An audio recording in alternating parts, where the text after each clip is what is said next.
Hi, I'm Yoe Bear, and you are listening to Scene World Podcast.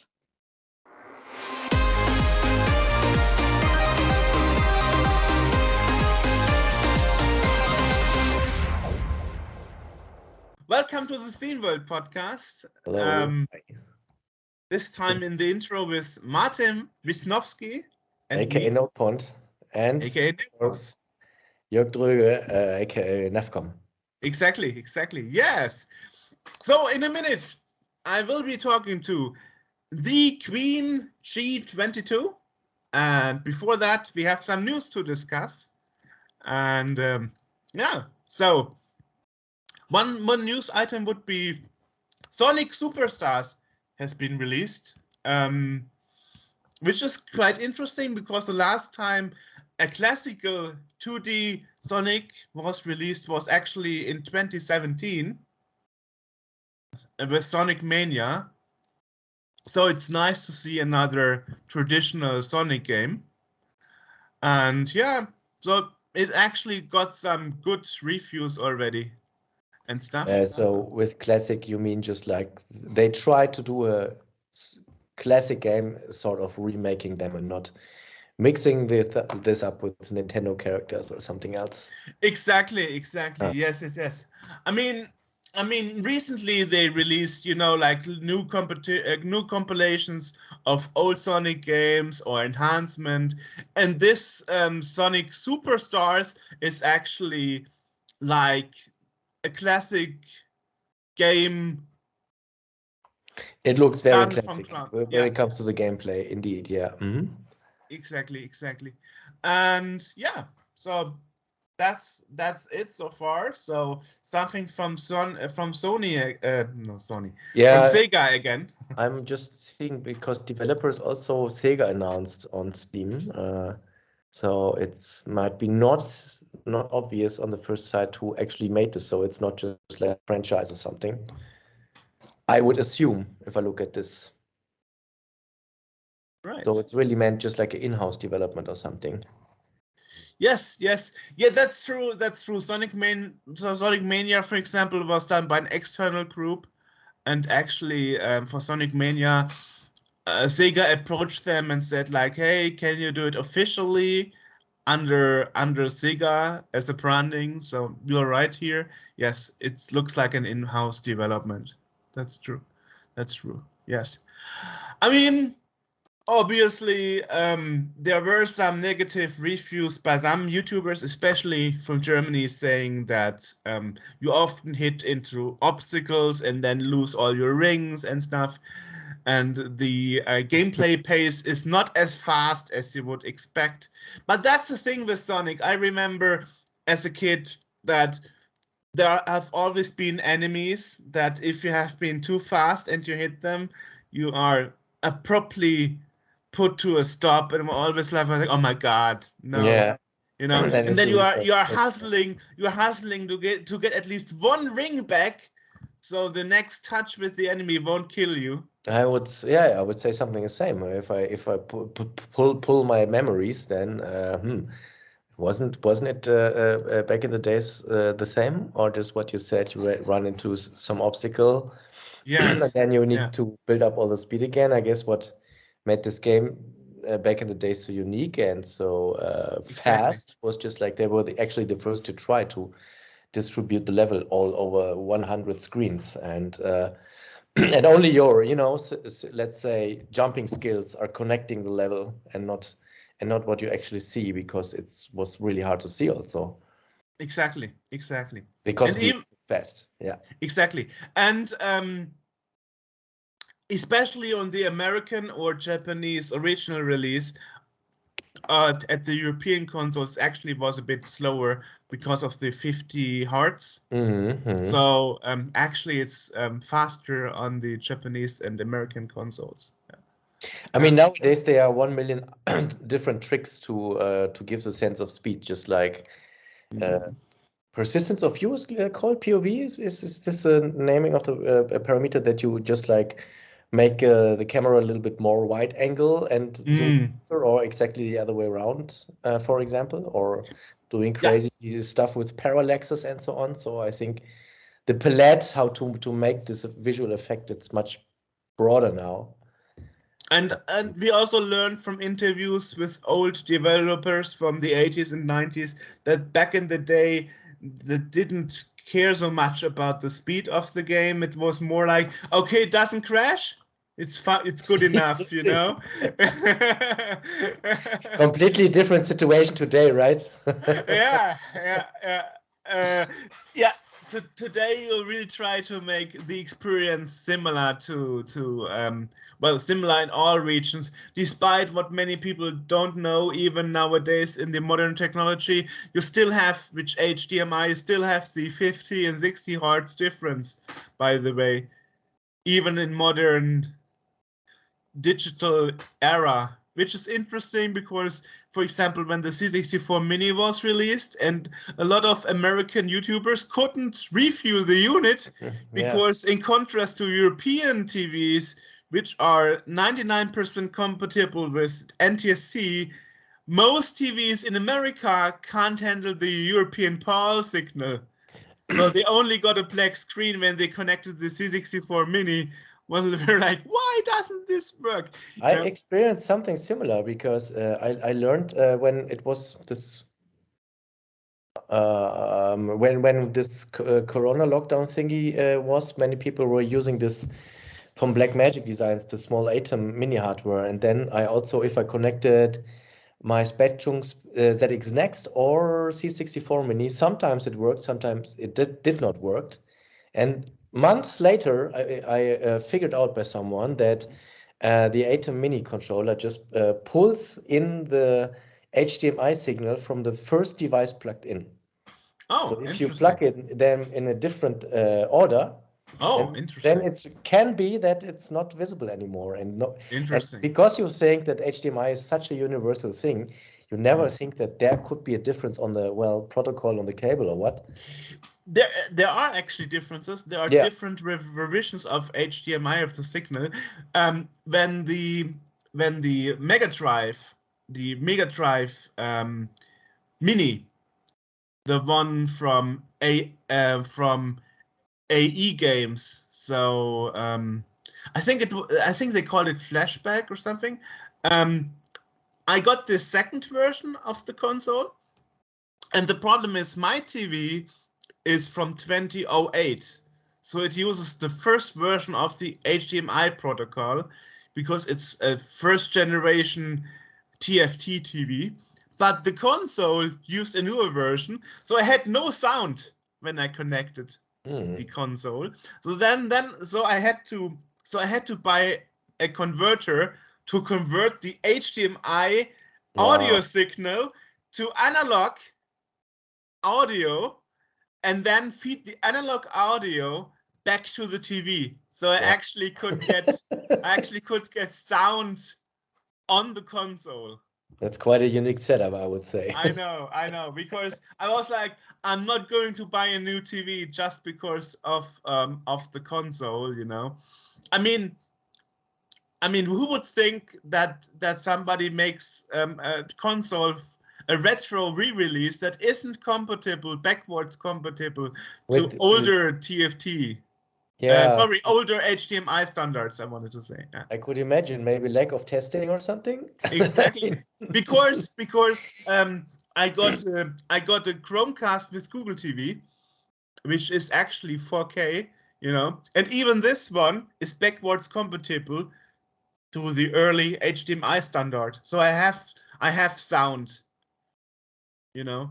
Because totally get it. It is one of the early TVs. It has no smart functionality whatsoever, because that was the thing. Because if you think of these cables, then I mean, because someone also showed me once some software tool where you could switch this kind of protocol to test, and I mean, if you see this, I think it's really almost a wonder that you have so few issues with HDMI, because I mean, under the hood there seems to be lots of different implementations on this, but most of the time it really works like plug and play. But sometimes I wonder, maybe this could be the explanation, because if you plug in a monitor, you always have this 3 seconds of wait where nothing happens, or sometimes the monitor flickers and you think, why can't this just work? I mean, Yeah. we have these monitors for so many times, but maybe this might be also related to this. I'm not that familiar with this kind of hardware Yes, related well, activity. I am kind of, because I worked for an ISP once. It's the same when I call my mom on their home phone. It always needs 5 seconds to handshake the protocol used. And my mother never waits. So she always says hello. And And you just nobody hear hears a low. thing. Exactly. You just And hear then nothing. and then Because the I'm first one waiting. is done. And then my mom is like, okay, I was too quick again, you know? Yeah. Because there are 5 seconds of handshake Okay. between the But the why two is this on the stations. monitors? Do you know this? Why is this the case? I have no idea. I have no idea. Okay. Yeah, I have no idea. But it's interesting that actually Google on their latest devices is still supporting the old protocols, which is quite interesting for me, because normally you would think like, oh, let's cut on development costs, you know. Yeah, And also there's one funny thing about HDCP, you know, the copy protection of Blu-ray, or no, it's not copy protection, it's content protection. Content protection, HD content protection, which is actually why it's called HDCP, because CP stands for content protection. And the easy workaround for the HDCP protection is you just buy an HDMI splitter. Oh, And cool. then the protection is removed. Yeah, but you have to know it. Yeah. And you can on Amazon you can get an HDMI splitter for €5. Wow. Yeah. Interesting. I So- never heard so- about this yeah. before. Learn So something new. for example, I wanted to record from my Sky TV, which I got because I want to watch Formula One, which in Germany is only possible if you have Sky, and their box is HDCP protected. So in order to be able to record the signal from their TV streaming box, it's actually buying a splitter for €5, and then it removes the HDCP signal. So in order to be able to split a signal from 1 to 2 devices, you actually have to remove the HDCP. Otherwise, it doesn't work. Which is interesting. Yeah. Yeah. So it's a technical limitation of the HDMI protocol that's actually working well, because you can use that to remove the HDCP protection. I mean, you don't have to connect a second TV, right? Or a second device. You just leave one connector empty. Yeah, sure. It still works, you know, because the HDMI splitter is actually removing the protection signal. Yeah.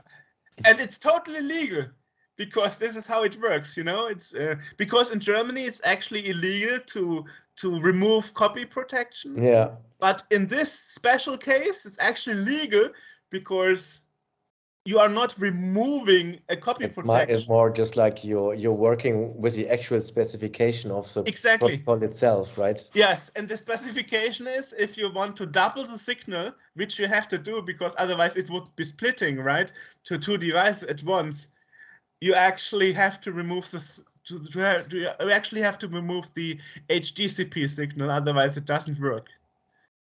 Okay, so no matter what, always bring more than one HDMI cable if you make an event or something. Well, I mean, no, I would say just always have a splitter at hand. Yeah, or it's like some random gear use it. try out. Yeah, you know, like, yeah. Just like, oh my God, we tried this 20 minutes and now we use the different cable and now it just works. Yeah, because the problem is if the source signal has HDCP and you want to record it, you only get a black screen on the other side. Because the signal is still there, you know. That's the thing, you know. And I didn't know that at first. And I was like, why do I have a sound but no video? Because of HDCP, just black signal of nothing, you know.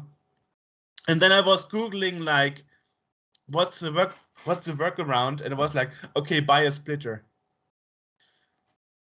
So I bought the cheapest splitter I could find for HDMI 1.2 and €5, and it worked. I'm like, wow, amazing.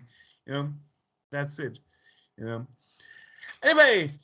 Yeah. For me, it's just like something I never think about it. I just buy them and connect them. But I think that's also a word on its own.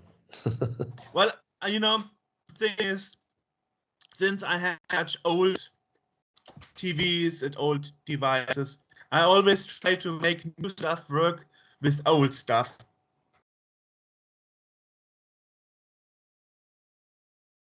So anyway, what I wanted to say is that the CEO of Twitch applied to the Twitch partner program, and he was actually denied.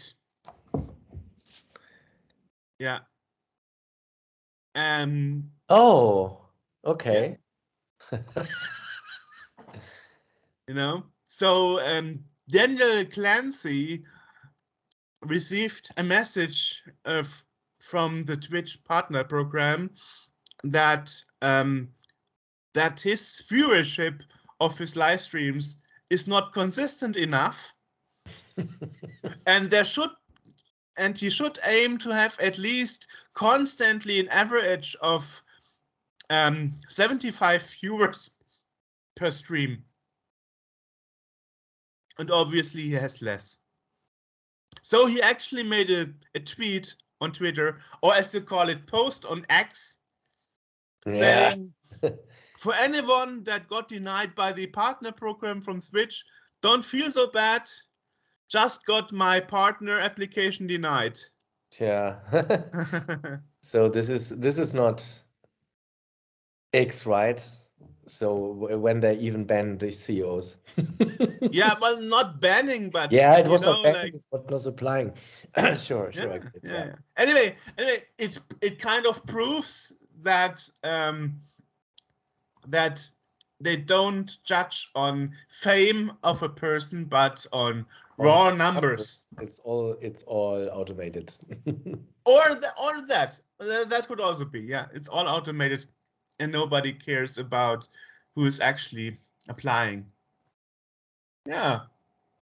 I just thought it was funny, so I had to. Yeah, it's quite a nice story. Yeah. Yeah. Anyway, the other news is it's a kind of a follow-up, because a few episodes back we already had the news that the 8-bit guy is actually working on his own computer system, and now he announced that his Commodore Commander X16 can finally be bought. So if you want to have a rare machine that is not supported by anything. This thing, yeah, I think I remember it. Yes. The 8-bit guy's dream computer, he said. Okay, cool. Right. I mean, the 8-bit guy is very productive in the recent years. I remember a few years back he did the first real-time strategy game on the C64, and now he designed his own computer. So this guy is very productive in the retro scene, which I find interesting, because normally YouTubers are just YouTubers. Yeah, that's right. Especially in the retro field. How many YouTubers do you know that actually are programming or not that much, releasing their own computers? So yeah, most of them are just reviewing. Exactly. Yes, so it can be pre-ordered now. But what is, I see some, I'm skipping through the video right now. Yeah. And I see some scenes which I'm surprised about the color palette. Do you know some details that you can customize also aspects, or what exactly? No, it's his dream computer. Sorry. I thought it was, no. Now I get it. I thought it was some sort of remake or No, refurbished it's version, but he just built his own computer. Now I get it. he built his own computer. Yes. Yeah. For the price of $349.99, and it's a pre-order. And You can share the dream with him, with his dream computer. Exactly. And the release will be on February 29th, 2024. Cool. So I think I should check out this video. It looks very, very cool. Yeah. And also you have kind of additional options. So you can also make a RAM update. Or you can get an mini Perix keyboard as well, or a Perix White optical PS2 mouse, right? So, or you can get a universal power adapter with it. So, yeah. Or you can, well, I mean, but so it's like if you don't want to bring your own. Most interesting question is, do you need to relearn programming? Does it has its own programming language? Do you know this? I didn't watch the video yet. No. Because this could be something how quickly you can make it running. But on the other side, I really like the idea. I mean, they say on the website it's $350. Exactly. Yeah. And so it's a little bit more than Raspberry Pi, but it's much more exclusive and much more, with having a soul. And this would even justify learning.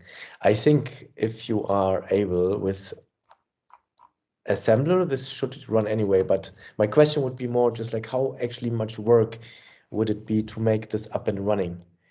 I have no idea. Maybe the video will give us the answer, but perhaps interesting thing, yeah. I'm actually surprised that despite it's a new computer, it actually uses PS2 for the mouse. Yes, yeah, this was what I was thinking, or I'm not sure what this peripheral here, Pico ATX, this is a power supply, because it looked at the first sight a little bit just like one of these extension boards where you can make just like Arduino kind of things, which would be, I think, also a nice use case for, to have a kind of this computer as your smart home center or whatever smart home means, but to show you, I don't know, pull something from some database and show it on your LED wall or whatever. I think this would be also cool thing with this kind of hardware, because I think these are use cases that are usually a little bit more harder to do with really the old vintage stuff. And also the keyboard is PS2. So I really wonder, couldn't he have used USB? I don't know. Yeah, so maybe there were some, maybe it would be more complicated to integrate. Perhaps. Yeah, I just feel like PS2 is very outdated, at least in my books, Yeah, I mean, you still could get PS2 keyboards and definitely. PS2 mice. You still get it, I guess. Yeah, but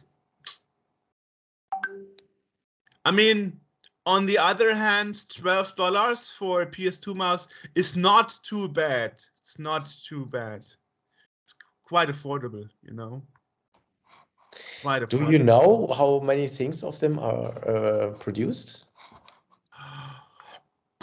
Does it say anything? I'm just checking out the YouTube video. It's pre-order phase. I mean, pre-order phase probably means they produce as much as the pre-orders. Yes, as much as they can. Right,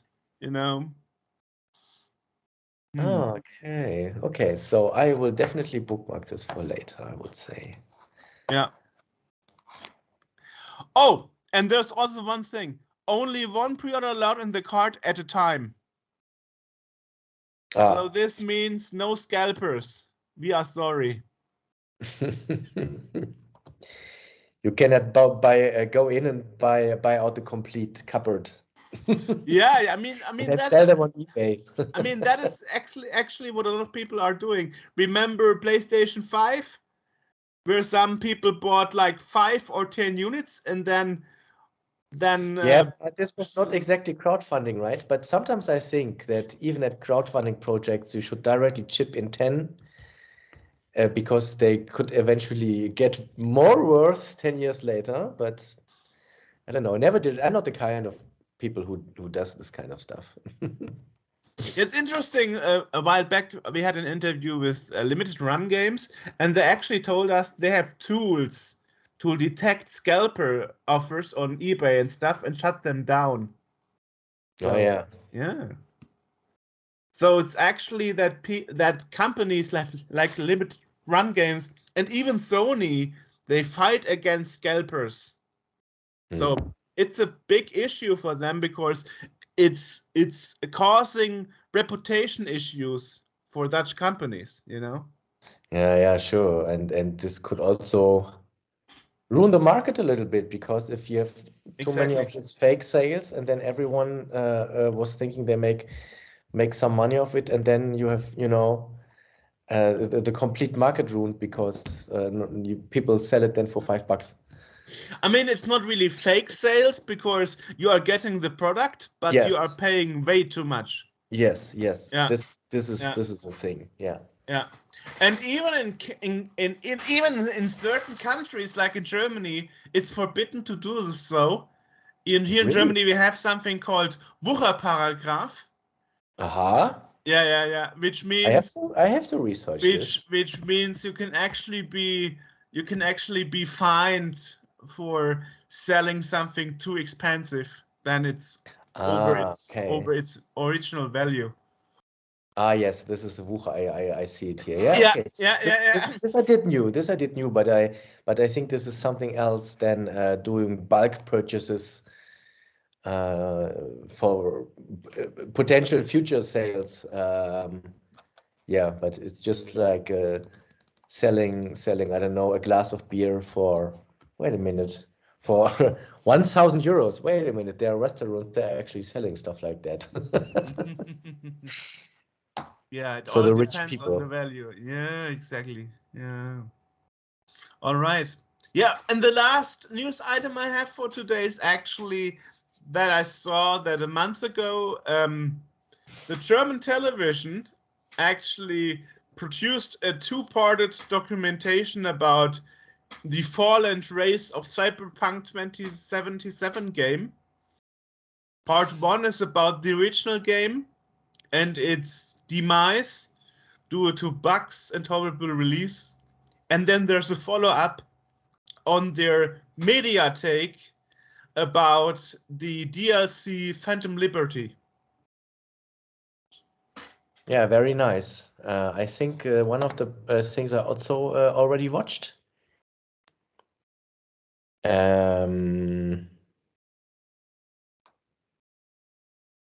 Yeah, it was. I mean, one of the strongest launches ever made. And how they resolved it, I guess. I think, yeah, it was also one of the most expensive projects, if I remember, that with ever production budget.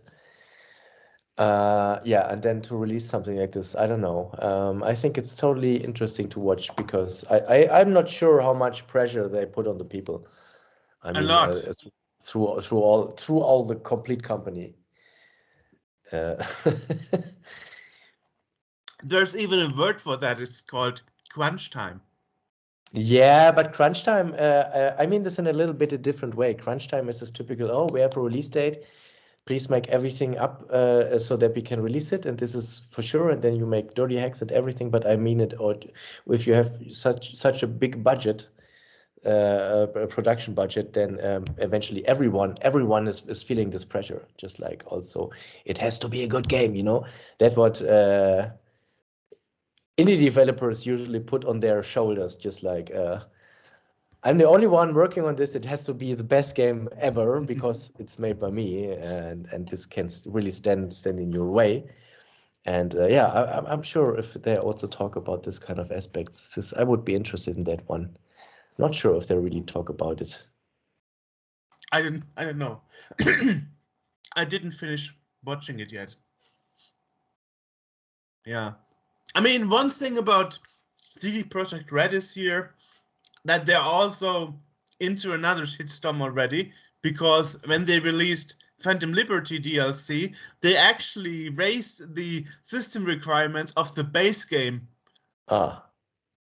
simultaneously. That means if you bought the base game 3 years ago, you cannot play it anymore if you don't upgrade your PC, which is kind of bullshit because that never happened before for PC games. But they said in order to make the best game experience, we want to we raise the system requirements to the base game as well. Yeah. And it's kind of sad for people who don't have the money, you know. Yeah, that's maybe also a little bit how they make the games. I don't know. I'm not that much into the details to really have an opinion about that. But I think this is something we already see a lot, almost everywhere. That I don't know this. This kind of thing with this obsolescence, or that requirements are always getting strong, or that, I don't know, there's a new operating system coming out and your 5-year-old Steam games doesn't work anymore on your new computer, and so on and so on, and you still have the license, you still can play the game, but you're not able to play anymore. And I found this so so bad, really bad. And while at the same time you put out a computer from the 80s, you put up the discs that you had from you were a child, and it still runs. And I did not found a solution yet for this, because I found sometimes if I go at my Steam profile, because I had this when Mac switched their operating systems to 64 bits, then many old games were just like expiring. Right. Most of the games are still not playable because I don't know, developers, they do something else. They don't update their own old stuff, although they could. You just don't make it because they have other stuff to do and so on. And then and then you see then these titles and you say, I would like to play this now, but for this I would need my old computer again. I mean, this is maybe the closing circle. Yeah, but here's different on PC. When they released Windows 64-bit, they still kept 32 bits intact. They just removed 16 bits only. So only games from Windows 3.1, 95, and 98 you can't play anymore. But any other more modern operating system like Windows XP, Windows 7, Windows 8.1, you can still play, you know. So, but this is more of a compatibility issue or a change of architecture. But what I'm talking about is you have the same game, and because they released a DLC, they also upped the requirements for the base game. And that's something that didn't happen before, at least not to my knowledge. They need to switch, I don't know, underlying game engine architecture stuff, and probably and supporting both would be maybe just way too much. Yeah, that's probably it. But it's actually something that no other developer dared to do so far, you know. I mean, you have other examples like No Man's Sky, which is still having new features and game elements after 6 years after its original release, but the system requirements didn't change over the 6 years. You know. So, I mean, imagine you paid for something and you can't play it anymore because the developer said like, "Oh, I'm sorry, you need to." This is happening. This is happening. I see this more and more and more and more. That I don't know, this obsolescence stuff that manufacturers decide for themselves. Oh, okay, sorry, you have to play by our rules, and and that's very sad, I guess. So you think with Cyberpunk 2077, it's a trend that could start now? I hope not, but I seen what I said before at the game store that many games expired for several reasons. Ah, right. I was lately something. I was doing lots of stuff with Magic Leap augmented reality glasses, and they also just like announced an end of life by the end of next year. Oh, And they also closed the Discord server for the Magic Leap One and this and that, and this and I developed software for it. wow. And this Okay. is, and I see this here and there all of the time that this that the occasions where for especially also software that I wrote runs for longer than 3 years. It's not that often. And of course, if you look at the internet, I also make internet development, then you have this constant revolution anyways, and you learn, I don't know, a framework, and then 3 years after, everyone uses a different framework, or they also got major updates, this and that. I mean, in a certain way, it's normal, but if it comes to something like games, or you know, especially just like coming back to older games that you really love to play, and that it's getting harder and harder and harder. For example, also buying an old laptop would not resolve the problem, because you also need to get the operating system, the licenses, and there's also then like a backend server involved, and it's almost impossible to actually get this game back somehow. Well, you still have the illegal route of getting no CD patches that work Yeah, around the sure, but backend stuff. Yeah. yeah, but then yeah, okay, then you have to know how to do it also. I mean, it's Right. not. I actually had the problem. I actually had the problem. I bought a license for Need for Speed Shift, which is one of the two actually racing sim games from Need for Speed, because Need for Speed usually is an arcade racer, not a sim racer. But they made two incarnations of the game called Need for Speed Shift in 29 and Need for Speed Shift 2 in 2010 that were actually sim racers. And I bought a license for EA, so I could download the game. So by that, it's now in my library, I can play it. But the problem is that when the game was released, they had a license server they had to connect to, despite you already bought the license, but the server is no longer reachable. So you cannot play the game despite you paid money for it. Yeah, from EA. This is maybe a good example of things I Exactly. meant. I mean, it shouldn't be that hard to just like reply every request that comes to the server just by, okay, just play it, you know? Exactly. I mean, it's a stone old game anyway, so why not should people just play it, you know? And the interesting thing is the solution was to get a new CD, to get a no CD patch, which is funny because what I bought wasn't even a CD release. It was a download version.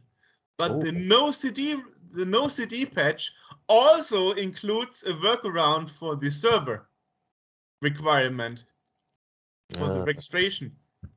Okay. So yeah. So it's like half legal, you know? Yeah, I see it. Yeah, because you're still owner of the license, right? Yeah. I don't know. For some of the indie games I have in my collection, I'm not sure if patches like this exists. Yeah, maybe I should dig a little bit more into this topic. This seems to be quite interesting because so many times I think also a mobile, for example. I have an old iPhone Touch here, or if you have an old mobile phone and then you played some. When the new iPhone was cool and new, then everyone put out interesting games for it, and they are, of course, they are not available anymore anywhere. Yeah. It has got also something to do how the manufacturers handle the thing with the license, because I'm not sure. I think they changed in between, but I think there was a time to keep your game in the App Store. You would need to pay your yearly fee as a developer. And I think from that time, I think they changed this, at least at iOS. It was like this, I guess. And now it stays online in the stores, even without renewing. But I think this was one moment in time where a lot of this indie games were just like vanished from the stores. And then, of Wow. course, the other thing is the requirements always changing, and then new screen sizes and this and that, and you have to adopt. So like putting out a game just and leave it be, it's also more just like a theory thing, because I think from Right. time to time you Right. have to come back again and make some system updates, this and that, and re-release and so on and so on. Which So is sometimes funny on the iPhone, which you already know because you also have an iPhone. Sometimes you have an update to an app after 5 years since the last update. yeah. I'm like, what? They're actually updating this application? So some developers wait till the very last moment when the Yeah. application is totally broken and doesn't start anymore, and then after 5 years they are okay. Now we release an update. You know. Yeah, and I think this is something that has more or less fundamentally changed in the last 30 years because in the past you were releasing a game on a disc and this was finished and you would never touch it anymore. And now even if you, for example, if you're developing an app, sometimes you have licenses that expires after 12 months and you have to renew all of the time, whether you're making an app or web or maybe also at games. And this is making the thing of here's the product, I put it on your table and it's finished. It's getting more and more difficult to do, I would say, because of the ecosystem that is changing. Maybe But we should. some developers are lucky and can keep their iPhone app untouched for 5 years because of the compatibility mode. I mean, you mentioned different screen sizes. You could Yeah. still use the old apps, but you would have black borders around, Yes, you yeah. know, or like super big fonts because the resolution Yeah, doesn't fit yeah, anymore. was- But it would still work somehow, you know. And only when it's totally broken, they're like, okay, now we are going to update it, you know. Yes. Yeah. And which is funny because I was like, I thought this app is dead. You know? That's actually how it works, you know? Right. Well, that would be all from my side. And now we all almost discussed for an hour. Yeah, that's a long time again. Right, yeah. Well, so now let's jump to the Queen G22. And let's see what our guest has to say. So, bye-bye. See you. Awesome. Yeah. Today, we are actually talking to another guest as usual. And this time it's the Queen G22. Yes. Hello. Welcome. Welcome to the Thank show. you. Yes. Thank you for having me. I'm so excited. Awesome. Awesome. Likewise. Likewise. So you came into the picture for me because I saw you are a big Teenage Mutant Ninja Turtles nerd, I would say, freak, Yes, or very much fan, so. or whatever you want to say. And YouTube suggested you to me some years ago. Let's You know, go, like YouTube. you might like this person's content as well because you know retro gaming, obviously. And I actually saw that prior to that, a few months, you actually have been streaming on Twitch as well, right? YouTube came later. Yes, I started actually with Twitch, with really like everything. Like I had 2019 is when I kind of really started to like post a little bit of content on Instagram, right? But wasn't really sure what I wanted to post because I didn't quite understand what I wanted to use Instagram for since I was kind of using Facebook. I thought it was kind of weird to post the same stuff on Facebook and post it again on, like I just thought like, why would anyone want to see the same stuff twice? But then I started with Twitch in 2020, like a lot of people did, because I was, bored and seeking other gamers and other retro fans and Ninja Turtle fan. So I quickly learned that Twitch kind of like pushed me into the scene of meeting these, you know, communities of people. So yeah, I started with Twitch, and then I kind of branched out from there. And then I stopped with Twitch a year later because it was a little bit too much. It was a little bit too much for me. I'm an introvert, and I was getting overwhelmed with like the chat, people wanting to talk to me while I was trying to play games, and my brain just couldn't handle it. I quickly learned that I do better posting content when I don't have to respond to people right away. That's interesting. I thought women are good at multitasking and men are bad at it. You know, I can multitask anything but people. Okay. Ooh, okay. I see. It's actually interesting because in your description of your channel, you actually say that you are an awkward, corny, silly, introvert chick. You know? And, Yeah. and it drives me. You don't appear to me like introvert at all, you know?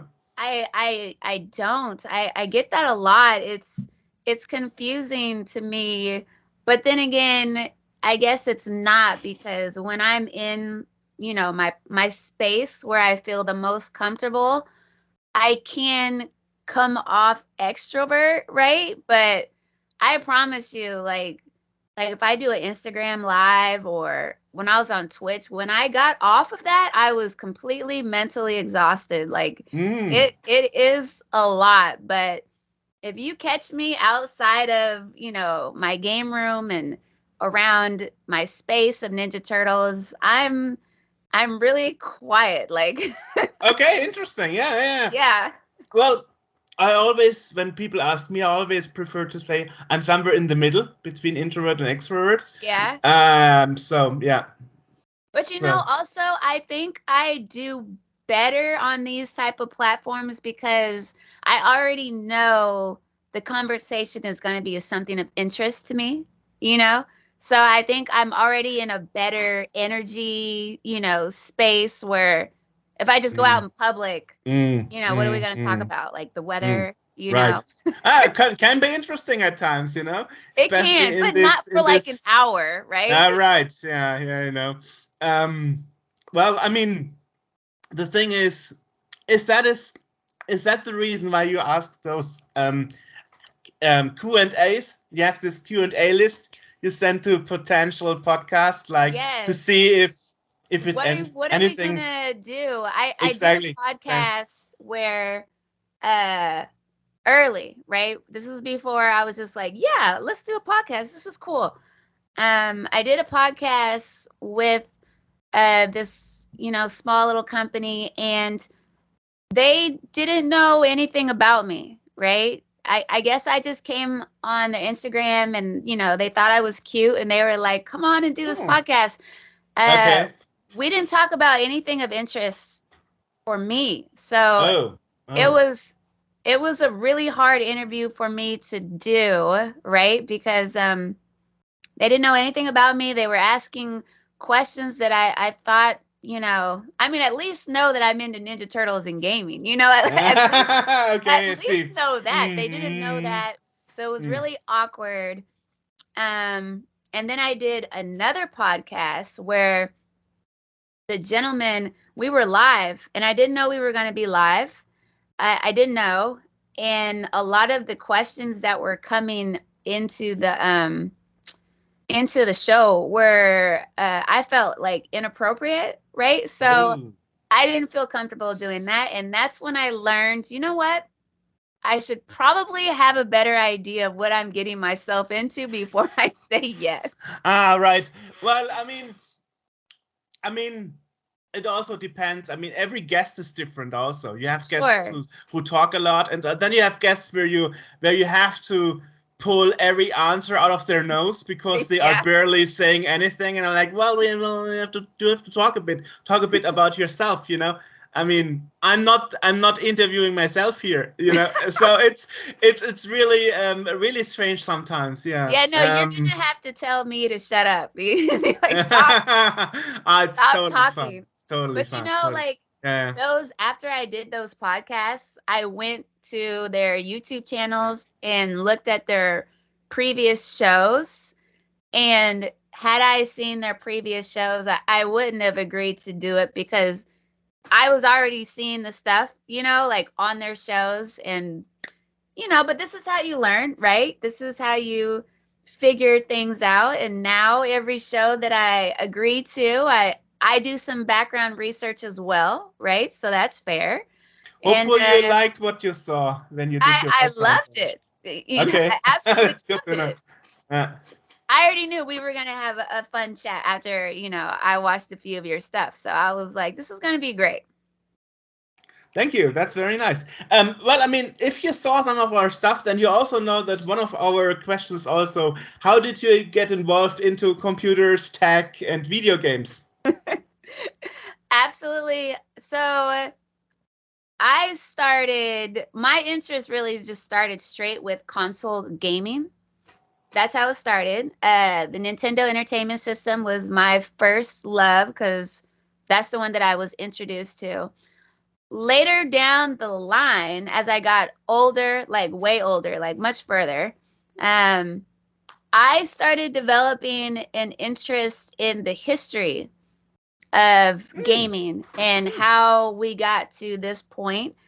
Because prior to me doing that, I just thought that the Nintendo was the very first thing to ever happen. I had no idea about the consoles and the computers, you know, really the computers that started this age of gaming. So I started collecting old school consoles, computers, and I started reading on the history because I'm fascinated by it, and I do enjoy the simpler world of gaming. You know, when we just had to move through stuff and just jump on stuff, or you know, like the little like the Apple computers and stuff like that, where you were just using like the little joystick and all that kind of stuff. So I really took an interest in that. So I'm a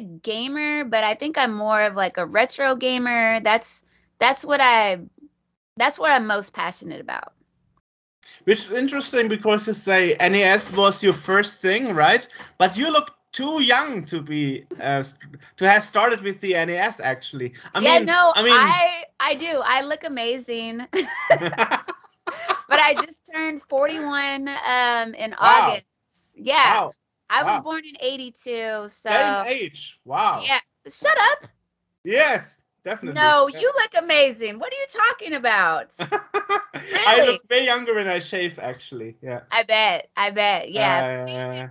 I think because we grew up during a time where we had to endure a little bit more and put in a little bit more effort, that now it's starting to pay off and we look great, you know?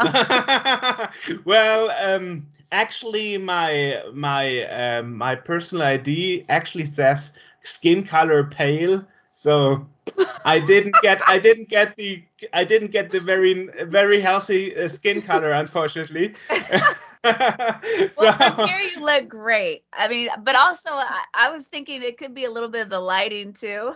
No, it's not. It's not the lighting, actually. It's not the webcam. I'm really very pale. You're very pale. I'm very pale. It's even in the official document Which of is the state. interesting.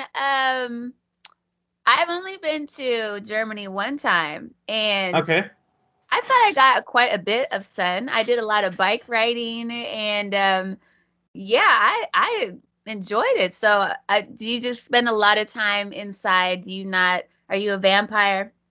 No, not really. It's just my natural skin color, Just I guess. pale. Yeah. It's interesting that they actually write that in the documents, that I'm even paler than the average German, but okay. I've never heard of that before, where they actually had to put it on there as a description. Yes, in Germany they do. Yeah. Actually, it's true. Yeah. You have height, address, obviously your photo, your signature, and then your skin color. That's Wow. what. Yeah, I know in America you don't have to have a personal ID card, right? But here in Germany it's a requirement. If you go outside of your flat, you always have to carry it with you.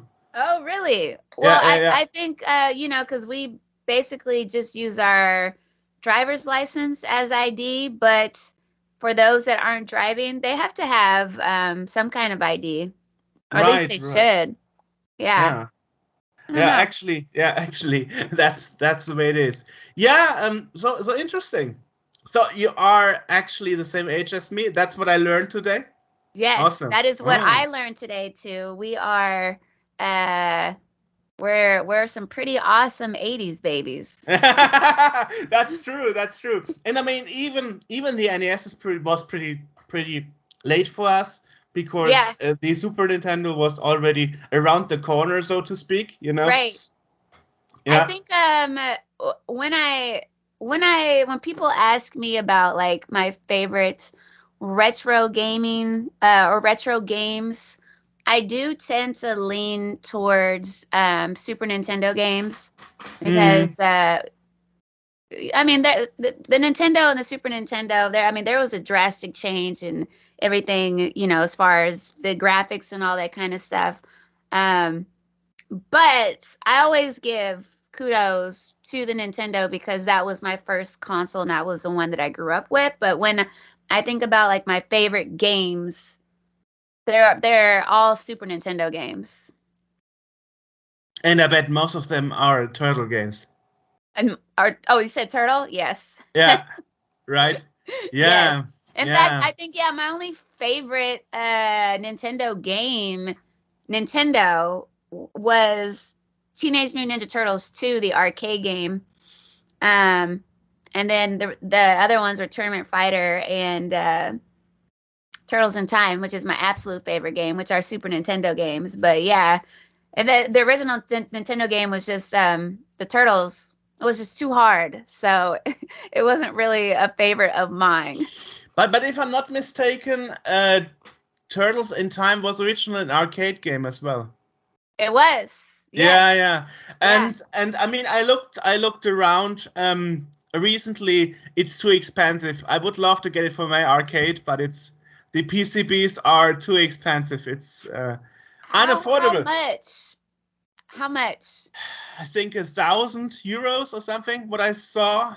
Yeah, I can imagine. And then I saw them in Romania for 800, 700 or something. I was like, okay, still too much. Nah, not for me. I mean, I got the original Turtles like 10 years ago. The original PCB for the first Turtles, like 100 euros from Poland.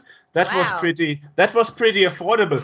But the thing is, really affordable. The thing is, they wrapped it into shrink foil very tightly, and when I unwrapped it, some capacitors and other pieces from the PCB broke off. Oh no! Yeah, and then they were like, "Did you try connecting it to your arcade?" I'm like, "Are you kidding me? I'm not going to do that when some parts broke off already." Right. You're just gonna mess everything up. Oh my gosh. Yeah. And actually the seller on eBay was actually an arcade expert themselves. So I wonder who had the idea to use to do it that way.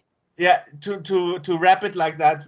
But wait, if you got it on eBay, so did you get a refund? No, I shipped it back on my cost. Obviously, they repaired it and shipped it again to me. And this time they just used bubble wrap foil without any force, So this is how they learn. Yeah. Yeah, I was like, holy crap, are you serious? It's maybe never they had somebody help them, right? Maybe somebody just did it that way on accident. They didn't know. Like, hey, I got something to ship. Can you wrap it for me? Something like that. Yeah. I mean, it's super funny because one half of the PCB has this old capacitors and stuff from the 80s, and the other half Brand new. Looks very brand new, right? Because they had to reconstruct all the board on one half. I'm like, well, okay. Well, at least it's working again. But That is very interesting, though. Yeah, That's incredibly unique, though. it is unique, yeah. But you could say it's losing a bit of value because it's not Sure. original anymore. Not you know? original parts. Yeah. It's okay. Anyway. The value is in the eye of the beholder, which is you. Right. So I mean, it's in the machine anyway. does it? Do you still play it? Sure. This That's cool. arcade works.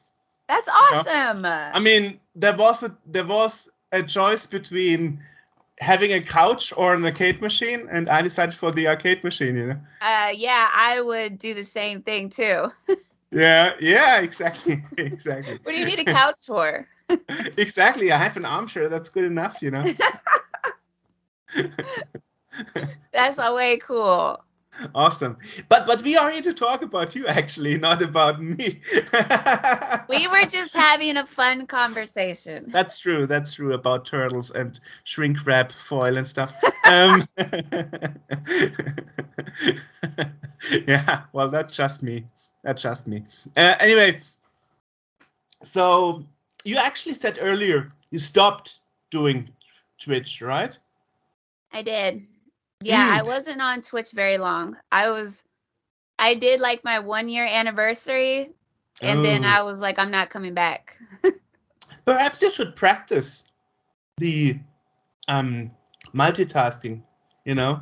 It's it's not really something that I can practice because it's like an emotional, overwhelming feeling that I get, right? And some of those, some of those chats, I wasn't even playing the game. I was literally looking at the chat and trying to respond to everyone. I just don't do well with a lot of people demanding, I mean, not like they were like, but people were on the chat because they wanted to talk to me, and it was just too much. Like, I'll have days where I won't even look at my DMs for like weeks at a time, just because I get an overwhelming feeling of thinking that I need to respond to people, which, I mean, I know that I don't have to respond to people, but I want to be courteous. If people are asking me like legitimate stuff or want to know my thoughts on something, I got one fly in here and he's at me. Hold on. It won't fly. That's actually the stage where I'm stuck right now. The Turtles Shredder's Revenge. Get off! I think it's mission 12 or something, and it's actually called It Won't Fly. Won't fly. Yeah. It won't fly. Yeah. But yeah, I'm weird like that. I'm not a super big people person. Especially in groups. I do better one-on-one like this, but the chat was too much. And I don't know, maybe I'm old school or whatever. I just really enjoy playing games by myself, without a distraction. Get a moderator. I'm playing these games and then I got to stop because I got to respond to people. I'm just, I'm not a streamer. Yeah, I'm good with being a content creator, but I'm not a streamer. Get a moderator. I did, and I had like 3 of them. I had 3 moderators, trying to help me out with the chat, and I didn't get, which was really cool was I didn't get a lot of trolls or bullies. Mm-hmm. I didn't get a lot of people that were trying to be rude or be mean. I just got a lot of people that just wanted to talk to me, and it was a good place to start, and now I know where I want to go, right? So every now and then I'll pop up and I'll do like an IG live. I think I want to start and do like a random, YouTube live, because I do want to talk to people, I do want to do that, but I can't be on a schedule, you know, like streamers will I see. every Monday, Wednesday, Friday at 12 o'clock. No.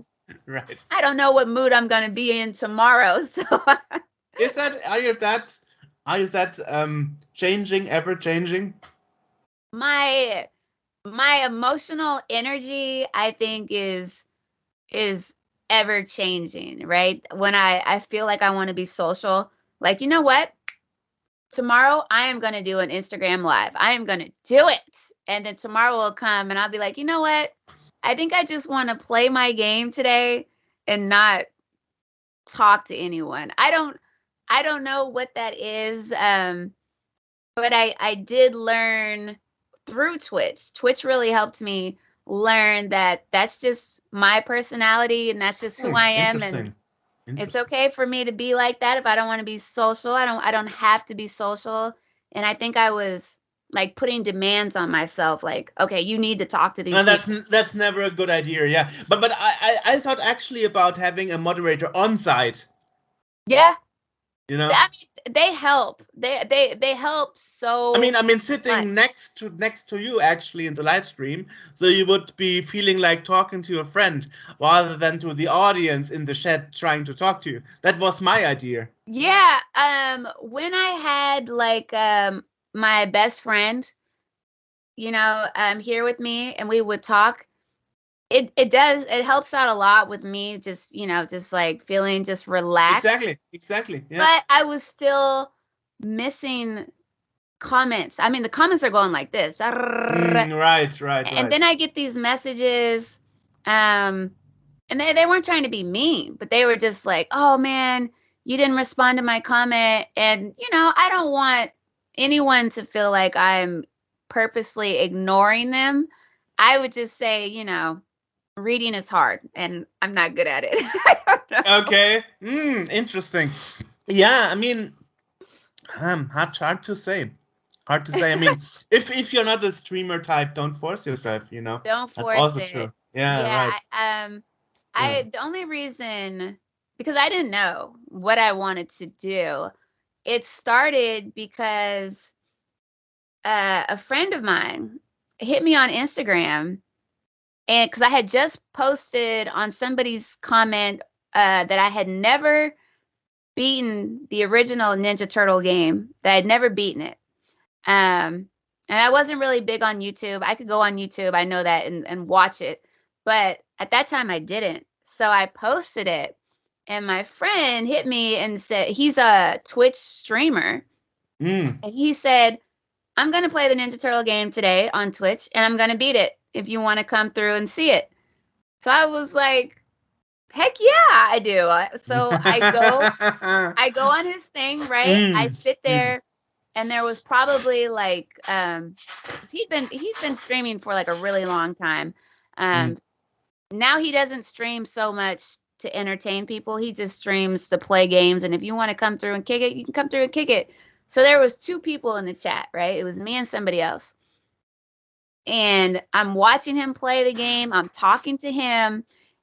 And he was like, why don't you stream, dude? He was like, you love video games. You're going to meet people who love playing video games. He was like, you should stream. And I was like, who in the hell is going to want to watch me stream, dude? I'm like a mediocre gamer, right? I was like, no one's going to come. I'm horrible at gaming. I'm better at doing interviews. I totally feel you here. He was like, who cares? He was like, do it. So he's actually the one that pushed me into doing it, you know, which is great because I started there and I figured out, you know, where I wanted to be, but I was never like, oh, I want to be a streamer on Twitch. I was just like, oh, this is cool. And then I started meeting people and I was like, this is really awesome. I did not know that there is a whole community of gamers, Ninja Turtle fans, retro gamers. I had no idea. I was living in a bubble and Twitch just blew my mind with all these people. And I started hopping in Discords, you know, and meeting people. It was great. I am very thankful that I jumped into Twitch. Otherwise I would still probably be thinking, I think I'm the only person on this planet that still plays her original Nintendo. You know? Yeah, I mean, from logical thinking, that cannot be. But I know where you're coming from. You know, I know where you're coming from. Yeah, I see.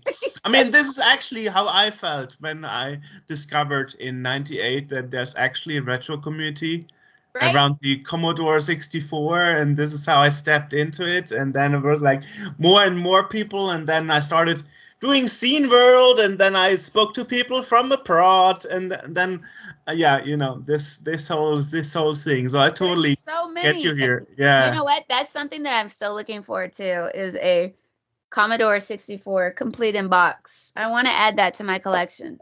Oh, that will be very expensive, especially in America. Oh yes, Yeah. very Yeah. very expensive, but I'm still gonna find it and at a somewhat respectable price, maybe. Well, but what I did is actually I got the boxes later from a friend for $20, and here is a bag of boxes, and like, do you want it? I'm like, yeah, I'm taking them. You know, this is how I got. So I got the box later, actually. That's actually not a bad idea. I've gone You into know. quite a few gaming stores, and they got all these boxes, you know, up there just sitting there collecting dust. And at first I was like, oh my God, do you guys have all of these consoles in these boxes? And they were like, no, it's just the boxes. Right. Maybe I should ask them if any of those boxes are for sale and piece together. Probably. Yeah, probably. Good idea. Thank you. It was your idea. Actually, that's your concept, right? I mean, when I saw your videos on YouTube, it's actually you're talking about a product, like blah blah blah. I'm looking forward to the new Mario game, blah blah blah. Then you actually make a take of you in the car driving to it, talking about it. Then you talk about it in the store at GameStop to a guy about this new game, blah blah blah. Then you take it back home and then you play the game and talk about it, right? So this is the whole journey about a product. It is. From, you know, doing a few YouTubes, I'm still really like new to YouTube. You know, you're doing it like a pro already. Thank you. I'm working on it. I mean, every video I get a little bit better, but I do want to. I don't want to be a YouTuber that, you know, that plays the games, because I don't really do like tips and tricks and stuff like that. But people were saying when I asked them, you know, I'm just curious, what kind of content would you like to see from me? And a lot of people, one, wanted to see this room, and quite a few people were like, you know, what's your day-to-day like, you know? So I was thinking, how could I piece this all together where you're actually kind of spending the day with me on how my process of going to pick up this game. And then of course I pick up the game and you never see me play it. So I was like, I got to add some, you know, some gameplay. And that seemed to do pretty good. People seem to like that. And it's natural to me, right? Because this is just me and my element and what I do. And I do it quite often, actually. This gaming, shopping, and comic book shopping. So that's easy content. I mean, many YouTubers are making money on talking bad about GameStop and how the business is going down and bankrupt anytime soon. Right. So the first GameStop that I like to go to, before I was like, let me record this trip, I called him up because I was curious. Like I said, I'm new to YouTube, so I don't want to do anything to get myself in trouble with my favorite store or with YouTube. So I called him up and I was like, is it okay if I come down there and record? And he was like, well, you're gonna have to send an email to corporate and see what they say. And Holy shit. Okay. What? All the people that I see, are you mean to tell me everyone is sending an email to corporate? And I was like, well, if it helps at all, my video is going to be completely positive to GameStop because I shop at GameStop. I'm a GameStop fan. And he was like, well, everyone thinks we're going out of business and blah, blah, blah, blah, blah. And I was like, well, I can see why people will think that with the convenience of everything being online. But I am a shopper who likes to come in and actually shop, and I want to show that. So he was like, well, okay, sure. So, and when we went down there, we did talk a little bit about that in my last video. I cut it out because it was really dragging. Okay. But he was saying how it's not so much that a lot of them are just going out of business. He said a lot of them are just merging, and they're just closing down the stores and moving all that stuff to the other stores that are doing most profitable. Because there was a GameStop by me that I was like, why did this one close? It's in a great location. And he was, yeah, every time I went there was nobody in there, really. It was just me. But he said, if you go to this other GameStop, he said it's twice the size. It's twice as busy. So he was like, GameStop is just kind of, consolidating and figuring which is the best way to keep it out there. Because I think realistically, it's not doing as great as it was, right? Because a lot of people like the convenience of shopping online. But at the same time, there are still a lot of us that enjoy going to the store, looking at the stuff, browsing and talking. I don't think we're completely a dying community of those type of gamers, at least not this age. Maybe the younger ones, right? They buy everything online. They're not going to the GameStop. When you go into GameStop, do you see a lot of teenagers? I don't. I see a lot of 30 and 40-year-olds. I have to admit, we have GameStop in Germany. It's owned by a different company, but I never went to one, Really? I never went to one. No, you have to go. Probably I should, yeah. Just looking at it right now. You have to go. Just looking, yeah. Just looking right now if there's actually one in my city. Let's see. Or something similar? Oh, well, I mean, we have a similar store. Yes, I was there in the city center already, but they only had a few, like 6, 7 Super Nintendo games, and everything else was just PC games and Xbox 360 and all that stuff. And I was like, no. Nothing, not enough retro for me. But anyway, let's six games. Yeah, I know. It's. Were they at least big games, or were they like games you never heard of? I mean, how many iterations of FIFA Soccer do you need? Not that many. Yeah, that's the thing. So, yeah, I mean, here in Germany, we are not big on physical stores anymore. See, that's why people like you got to go out there and bring it back. Do it for the people. Actually, most games I buy, you can only buy from the internet because they are new games for old consoles. Yeah. So they're harder to find. So you're forced to only buy, them online. Right. I mean, and even then, sometimes you hit a border where you're like, "Are you serious?" I mean, thanks to your video, I actually found out that the physical release of Teenage Mutant Ninja Turtles: Shredder's Revenge was out, and Limited Run Games forgot to ship it to me. I'm like, thank you for nothing, Wait a minute, they forgot? They forgot, yes. They totally forgot. So I was emailing the customer support all the time. So, hello, Cat. So when it's going to be? Yeah, it's on the fast lane shipped out to be shipped out. I'm like, yeah, good. Fast lane was 3 weeks ago. It's still not shipped out. And I see that YouTuber. I actually quoted you. I actually linked to the video in the email and said, like, look, this YouTuber already got her copy of TNMT. Shredder's Revenge. So how about my copy? And then at some point I was like, okay, damn it. And because I interviewed Limited Run Games before, I actually knew the CEO Wow. So I emailed Josh So where's my directly. game? I emailed Josh directly, and he took care of it. Personally, he wrote me, "Yeah, we forgot to ship out your item." And then here in Germany, of course, when you order something from Limited Run Games, because it's outside of the EU, you have to pay income taxes, right? What? Yeah, you have to pay income taxes, value-added tax, 19% for Germany.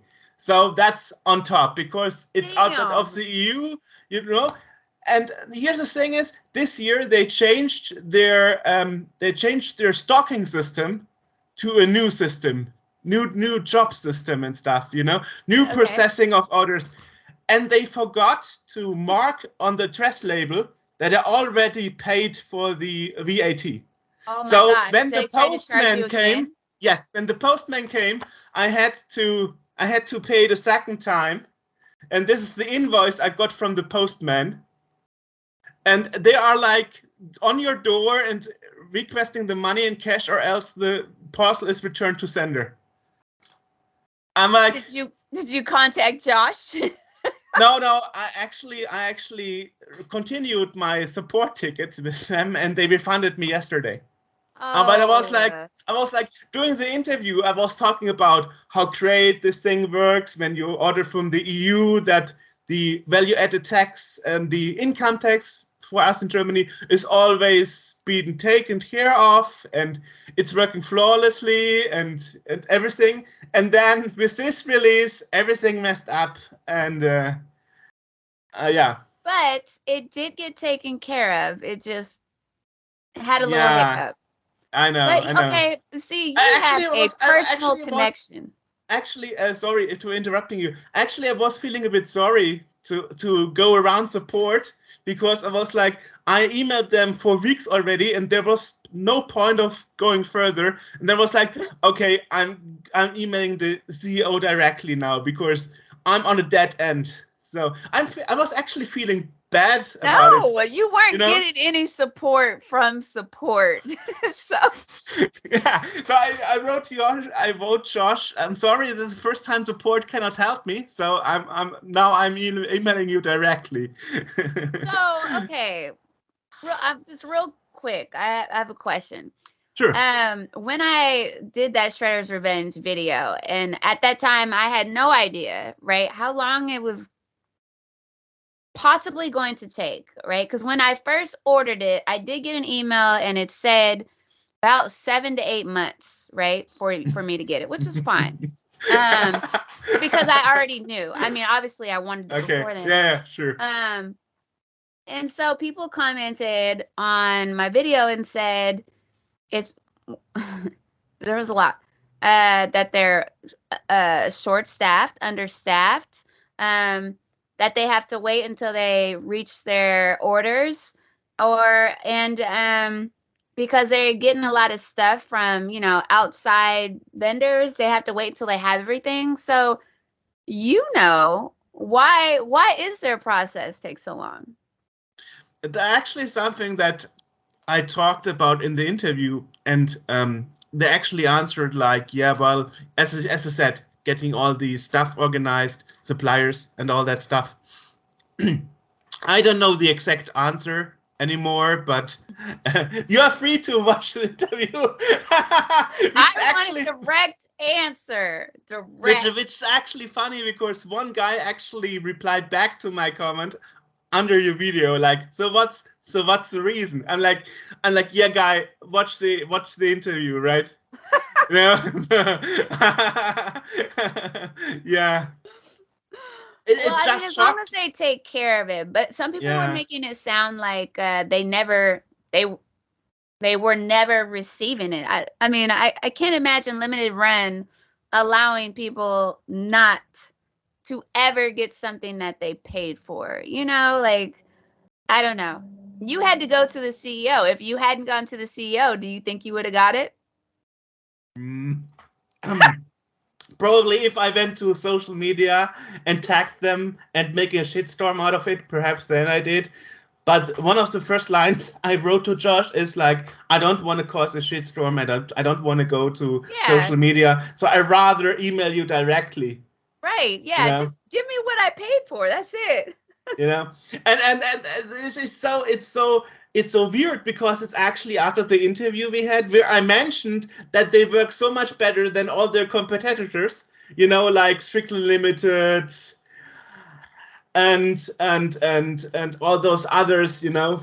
Yeah. Now Signature Edition from UK is another one, you know, and I always had issues with them, you know, destroyed items and stuff, but with limited run games I never had an issue of receiving something broken, but then I was like, oh my god, this Or is going so anything horrible. missing. Or Yeah. anything missing, right? You've always gotten everything. Yes, I never had any item missing, but I have to admit I was very disappointed about the version of the game they put on the USB flash drive. Why? I don't know, I think you got the Radical Edition, right? I did, yeah. I got myself the big box edition. Isn't that the So- Radical Edition? No, the big box is without the VHS tape thing, and Oh, okay. So Yeah, you know. one below. exactly one below. So it's more like what the original big box was for PC, not for PC, for Commodore 64 and stuff, and on the USB stick they actually put the first version of the game without any update functionality.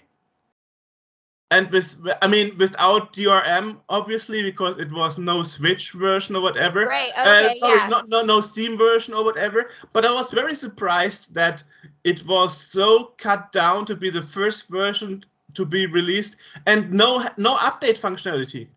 So you are stuck with this bare bone version of the game on the USB stick for a premium price. And I Right, was like, yeah. why And would they do this? I'm There's not no sure. way to get the other content, right? Right.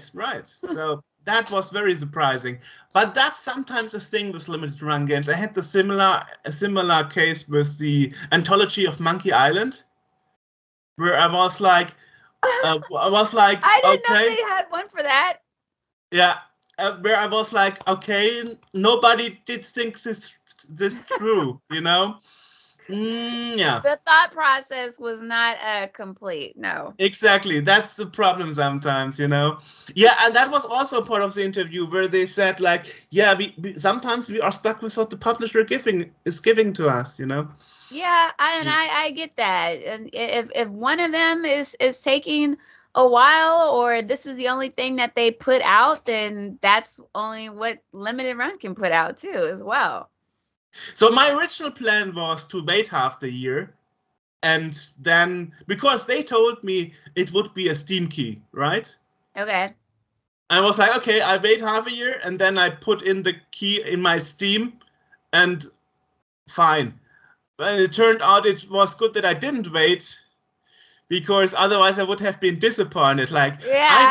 I waited 13 months for this, you know.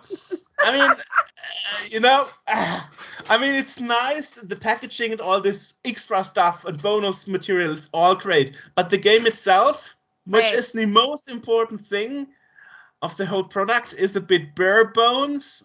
I'm not so sure about that, you know. Yeah.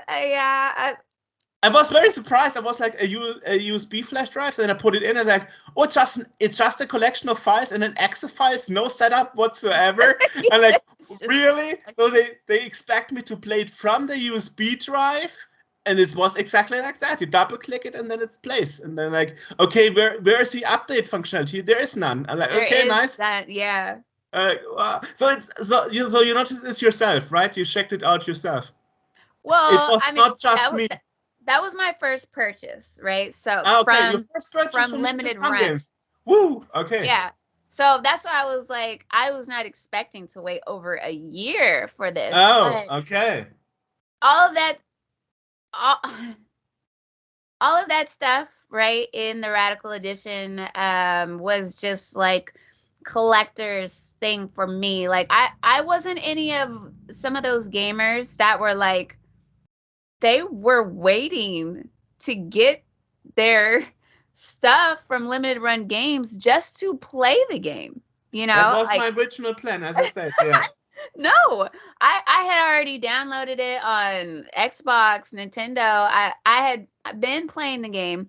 So I was just waiting for more stuff to, you know, put aside for my collection, but I was not feeling the pain of waiting to play the game. Okay. Interesting. In fact, the bubble wrap thing, right? Like it's still in there. And what I took out that collector's case, I went and bought another Shredder's Revenge game to put a game into that collector's case because I don't want to open up the bubble wrap that the game is in. Really? Yeah. Ooh. Okay. That's weird. Yeah, but Yeah. I mean, I got a similar case here. You know, I Right also on. got another world still shrink wrapped, and I bought See? 2 of them because one is for collecting and one is for playing. Plain, yeah. But that's very exceptional for me. Usually I only have one piece at a time. But the game was like €2 or something, very cheap. Oh, well, yeah. It was On affordable. Amazon, I was like, okay, this is very cheap. This is like dirt cheap. You can buy 2 of those, you know. Yeah. It's the principality of the whole thing. It really is. But So it's 13 interesting. months is So a long time. you're totally new to this. And even after that experience with limited run games, I would probably buy something else from them again too if it was, Sure. you know, I mean, a game that I, you know, adore and want the collector's edition. I'll wait for something that I think is worth it. I mean, when I pledged for Aquanox Deep Descent on Kickstarter, I waited 5 years for the game to be released. You know, yeah. 5 years. Exactly. That was the longest time so far. Yeah. I hope so. Yeah. You know, other people are dead by then already. Right? That's what I'm saying. That's very impressive. That is dedication. Yeah. But what else are you gonna do? I mean, yeah. You live and you wait until you get what you get, I guess. Right.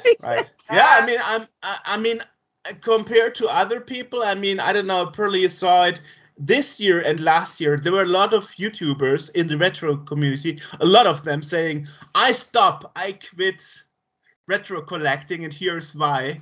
There were tons of such videos last year and this year from retro YouTubers. And some of them actually sold their collection. I had to take a picture. I do not understand that. I don't understand why. Maybe I should go watch those videos, but I still don't comprehend. Like I collect retro for me, you know, for my own personal collection here. I like looking at my consoles. I like looking at my collection.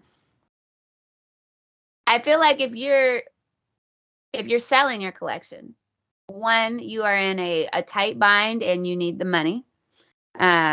Or two, were you weren't really collecting for you. You were collecting just to collect something, right? Like what? How do you get all this amazing stuff and just be like, you know what, I'm done, right? This stuff means something to me. I don't think I would ever be able to do that, to bring that over my heart and do that. No, you know? I didn't go out and search for, you know, a perfectly working Neo Geo to one day to just be like, you know what, I don't want to do this anymore, because the reason why it was important for me to find it is because it means something to me, right? The memories, the history of the console, what it's done for gaming. What do you mean you're just done? So you were just collecting just to be a YouTube collector? Some people are like that, you know. You never know. Yeah, you would have to be. I'm lying. If you're doing it, you know, just as for something to do or as a job or just to get views or whatever, then okay, then I could see it. Yeah, I don't feel like doing this anymore. I'm gonna do something else. But I'm not that type of retro collector. I'm passionate about, you know, retro gaming, and it's a part of me. It's a part of, you know, who I am. Right. Good point. Good point. It's weird. You know. I don't want to do this anymore. I'm gonna sell my television tomorrow. I'd be like, I wish you would. Or if you are that type of person, let me know so I can buy it, and I want a good price. I mean, here's the thing. I mean, of course, yeah, things got more expensive, especially during the pandemic. Things rose a lot in price because people were sitting at home and like, you know, the 80s were nice, the 90s were nice. I could get those consoles again. And then price rose because demand increased, Right. but the offers weren't there because the consoles are not made anymore. But then I switched to collect and buy new games rather than old games, you know? I mean, Yeah. there are enough projects about new game cartridges for many consoles on Kickstarter and Indiegogo combined that I couldn't buy them all, you know? Oh yeah. You know, Yeah, otherwise it's I would much. need a second job, you know? Yeah, it is too much, and that's kind of one of the reasons why, like, my collecting as far as retro gaming has kind of gone like on like pause.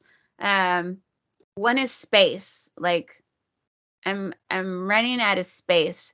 It has to mean something to me, right? The console, and then just trying to find it, right? Because the demand has gone like way back up. And then I thought I heard somebody saying a little while ago, oh, now's a good time to buy retro games and stuff. You know, the price has gone down, but I don't know, some of these ancient ones, they're still hard to find, and you're still gonna pay an arm and a leg for it, right? Like, I want to get Metal Slug complete in box, Wow. but I don't want to spend $5,000. Wow. Yeah. $5,000? Yeah, $5,000, and I've been watching it for about like 3 years, and the pricing has not changed at all. I'm like, A Neo okay. Geo. Wow. They do call it the luxury console of I its know. I time. know. But Yeah, good yeah. Lord, $5,000? I'm gonna need like 3 more jobs.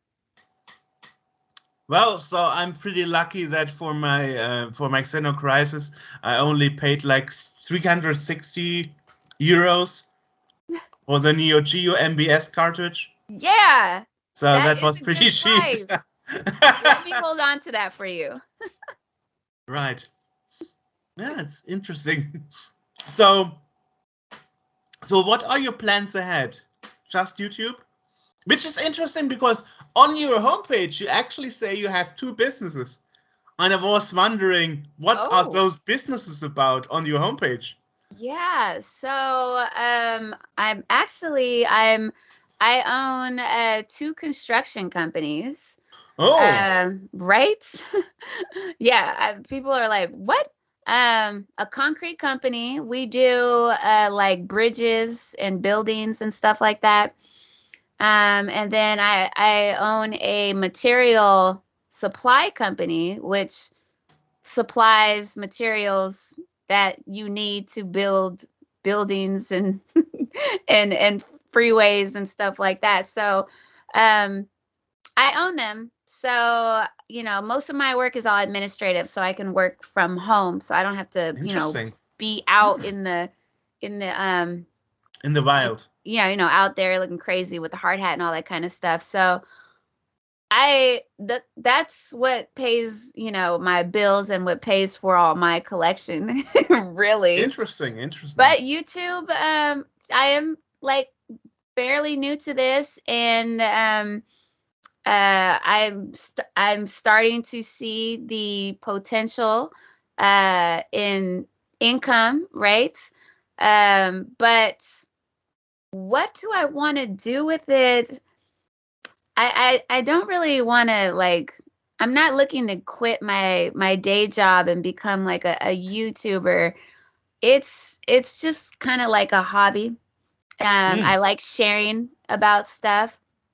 However, if I were to have a goal, I would not mind like being invited to like a con, right? And like being on a panel and just talking nerd stuff, right? You pay for my hotel and my flight, I'm there. I think that would be my accomplishment where I was like, whoa, okay, we really did something cool with this. My Instagram is doing really well. You know, Nickelodeon and Paramount, I work with them. They send me to events, they send me stuff. So to have a partnership with Nickelodeon, I think is really cool. So I feel like my Instagram is there. It's doing what else could I want from that? I got to do a commercial with Playmates, Playmates toys. So that was, I don't know, you know, what's after that. I feel like, you know, that's good. So I'm really trying to pace myself. I don't want to turn this into a job. I want to keep it fun. You know, I don't want to get to the point where I'm stressed because I got to post stuff for brands and sponsorships and, you know, all that kind of stuff. I just want to keep it light, and if I can get invited to a con and hang out with some cool people, I think that would pretty much be the cream of the crop for me. I mean, you came pretty far for 2 years on YouTube already, from my perspective at least. Well, yeah. Actually, I started my account in 2021. But I didn't really. Oh, post 3 years. 3 years. Yeah. But I didn't really post anything until March of this year. So, less than a year. Okay. I feel that yeah, we're chugging along, right? But you know, I don't have any big goals with YouTube. I'm just kind of doing my thing. But on contrast to that, you look like you really built this up like a brand. I mean, you have a homepage and you call yourself in TheQueenG22 or Tutu, you know, so it's like a brand already, isn't it? You know? I'd like it to be. But that really started with Instagram. When I started getting these big contracts. So I realized that I wanted, you know, just kind of keep it professional and take it that way. And so now YouTube is sliding into that that brand that Instagram has already laid the foundation for. So yeah, I mean, I feel like the Queen G22 on the Now you said 2022 yourself, because earlier when I asked you, you said 22. I'll say either one. Either one, okay. Anyway, like continue. The Queen G, on the Ninja Turtle side, is kind of, you know, I'm not trying to toot my own horn, but is kind of known on the Ninja Turtle side, right? That name, and so I wouldn't mind the Queen G starting to get recognized on the retro gaming side, because that is an important part of me as well. The Ninja Turtles side just started to take off so fast that my retro gaming kind of got left in the shadows. And so I'm really trying to bring that, you know, to bring that back, because it's a big side of me too. I probably, I mean, it's gaming. So my day to day, I spend more time doing retro gaming stuff than I am with the Ninja Turtles, you know? So it's a bit like people who have no idea about gaming and retro whatsoever. They ask you, oh, you are into retro gaming, so you play Pac-Man?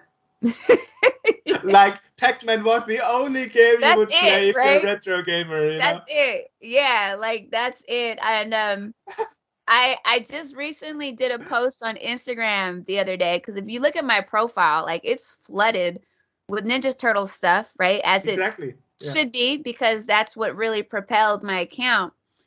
And so I just did a post like last week or something, a brief, thing of like my retro gaming consoles that I have.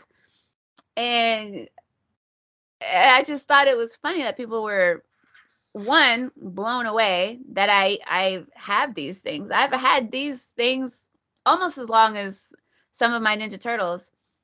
And the fact that people were asking me, like, what is that? Like, what? You've never seen an Atari before? I mean, it was crazy. Like, oh my God, there's, I have a whole other market, a target audience, right? Right. I need to tap back into, because I love this stuff, dude. Let me tell you something about, Atari and its billion consoles that it had, like, this is a legendary company. What do you mean? What is that?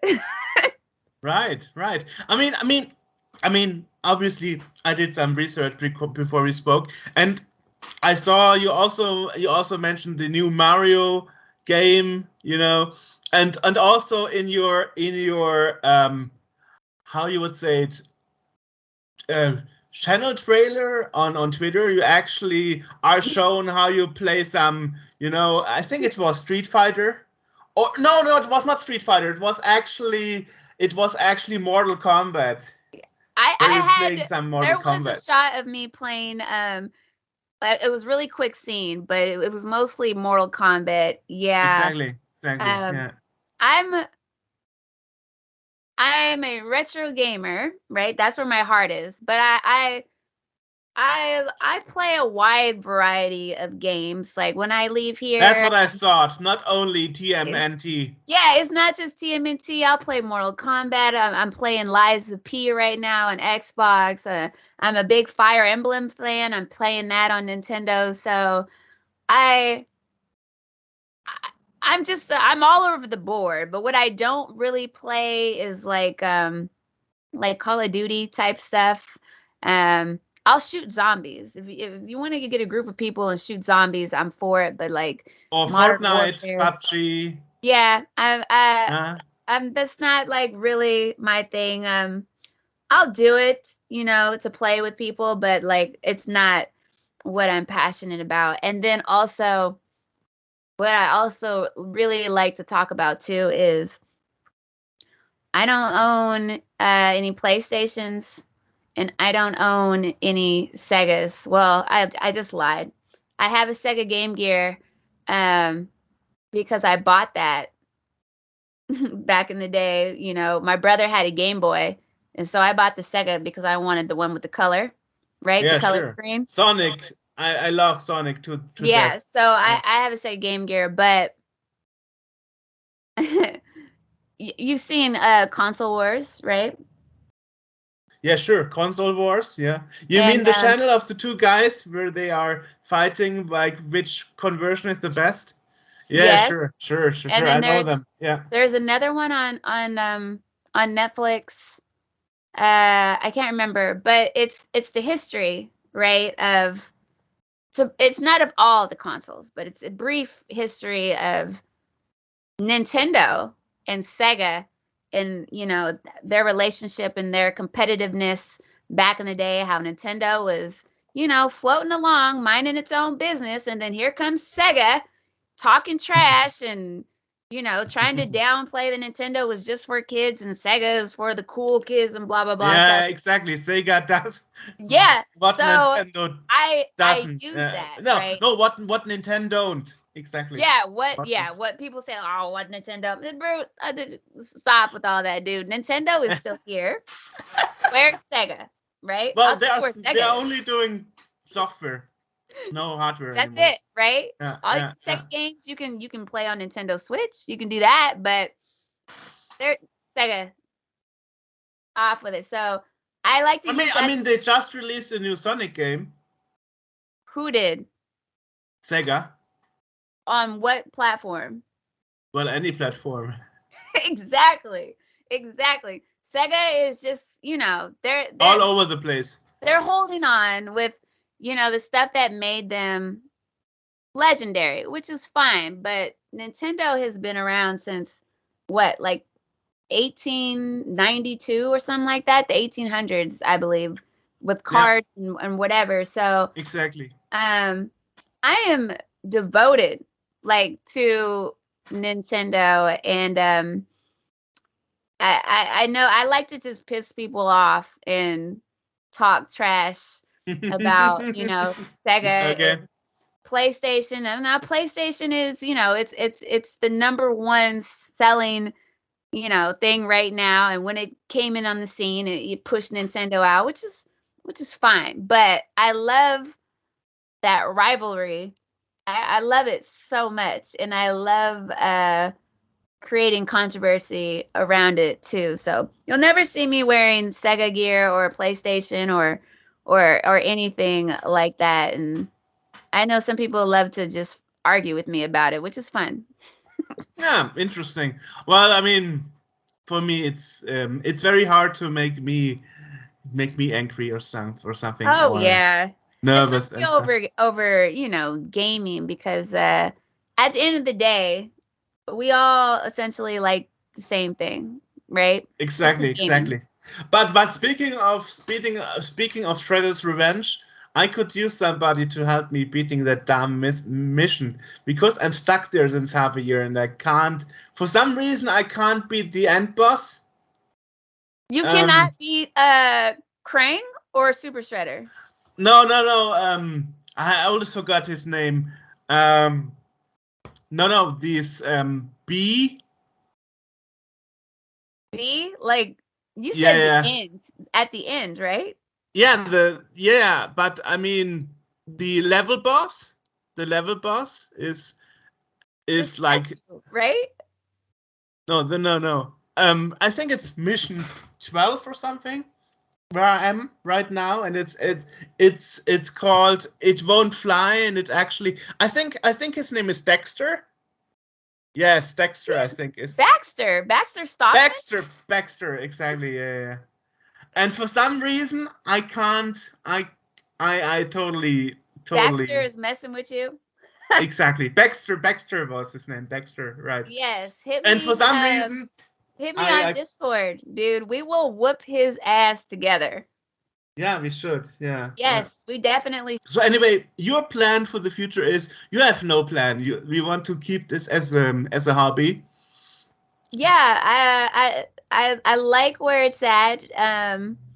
YouTube is starting to become profitable, which is nice. But then you have this dirt job, actually.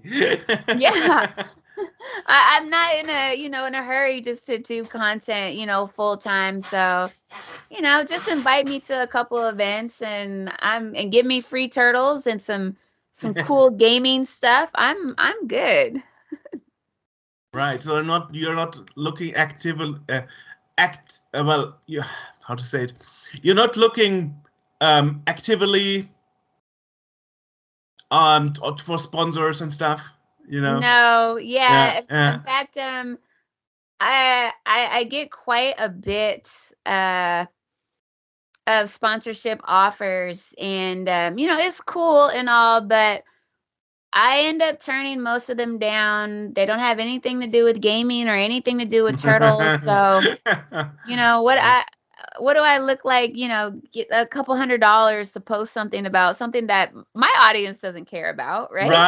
Right. Like, do you want to review our makeup on your channel? Yeah, I'm like, did you see what kind of content we produce?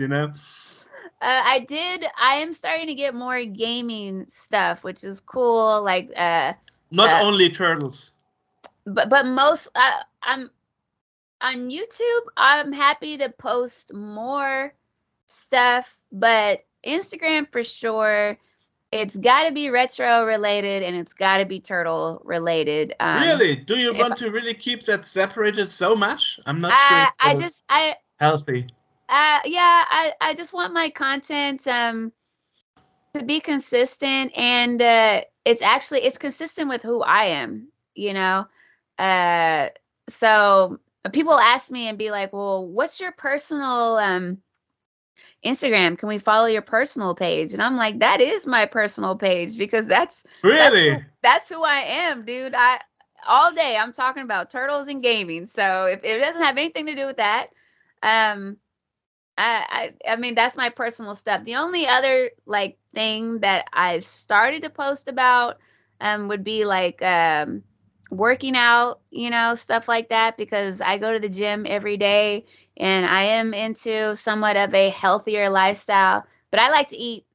So you know, mostly like protein stuff. But other than that, my life is consumed with turtles and gaming. When I'm not working, I'm thinking about how can I get in this room and spend the rest of the day, Okay. you know, Okay. playing games. Okay. But YouTube, I can be a little bit more, right? Because I can just like do a commercial for something. But I don't know. I think it's important to stay true to why I'm posting what I'm posting. So if it doesn't have anything to do with what I'm passionate about it, I'm not going to accept a sponsorship to, you know, post about makeup or Right. clothes, or especially if it's a product that I don't even use, right? Like Right.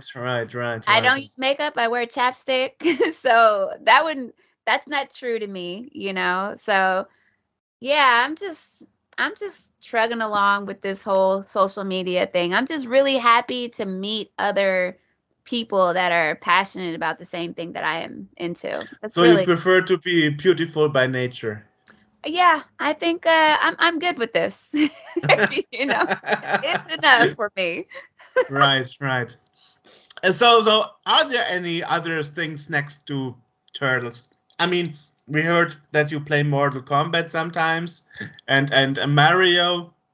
Oh, as far Are as there any gaming other? goes, Yes. Are there any other hidden like hidden things you like? well, I did get into Fire Emblem series late, but I'm loving everything about Fire Emblem, and I am a big Xenoblades Chronicles, which is a Nintendo Switch series. I adore Xenoblades very much. So, as far as like newer stuff, I guess you could say that, but like older stuff, I'm not gonna turn down Donkey Kong Country, every single one of Nice. them. I'm a huge Donkey Kong fan. Uh, Mario Karts, you know, all of Nice. them. Yeah, I love, you know, Mario Kart. So I guess probably the most surprising one would be that I am also like pretty good. I'm not amazing or great, but I can hold my own when it comes to like fighting games. You know, like you remember like Tekken and Sure. like Killer I Instinct. have Tekken on my Jamma actually. Do you? Yeah. But Which one? interesting thing is most people don't know that the actual Tekken game on the arcade is actually a PlayStation without the CD-ROM drive. So I did not know that. that they actually put a PlayStation in the arcade machine, and this is why the Tekken on the PlayStation looks so identical to the arcade version, because it's basically the same hardware. It's You just like, just blew my mind because when I think yeah. about how the game looks, arcade versus at home, it's the same. It is basically the same hardware, so it's basically the same game. Sony went cheap on the Tekken thing. Yeah.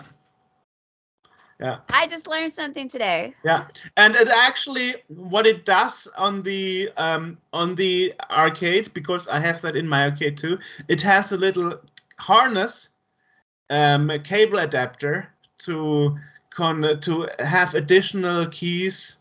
Additional buttons. So Really? yeah, so it only uses the first four buttons of the Jamma standard for arcade machines, and for the fifth and sixth buttons, it has a separated, I think it's called Namco harness cable adapter. Okay. Yeah, so I have that inside my arcade too. Yeah. That is really cool. Yeah, it's pretty interesting. And I guess the only difference to the PlayStation game is that it says good morning every time you switch it on, because it's supposed to be in an arcade where you put on the machine in the morning, so it says good morning every time you put it on. That's awesome. Yeah. That's really And cool. and it's also the only arcade game that I have that actually has stereo, because it's a PlayStation. And Yeah. normally arcade games are only mono. Right, yeah. It's one of the few games that has stereo sound. Yeah. The more you know. That's good Exactly. stuff. Wow. Thank I you for think, that. yeah, it was released in 95, if I'm not mistaken. So 1 year after the PlayStation was released. Yeah. Yeah, I no idea. Zero. That's just something you learn along when you get an arcade machine. You learn those things. Yeah, that is I would love to I mean I could still learn about it, but like I don't have the space to like collect them. Like I would love to have like a bigger space that I could collect old school arcades, Well, you could rent some space to I stockpile could rent stuff. some space, yes. Yeah. Let me get another job first though. Right. Yeah, nice. So very, very much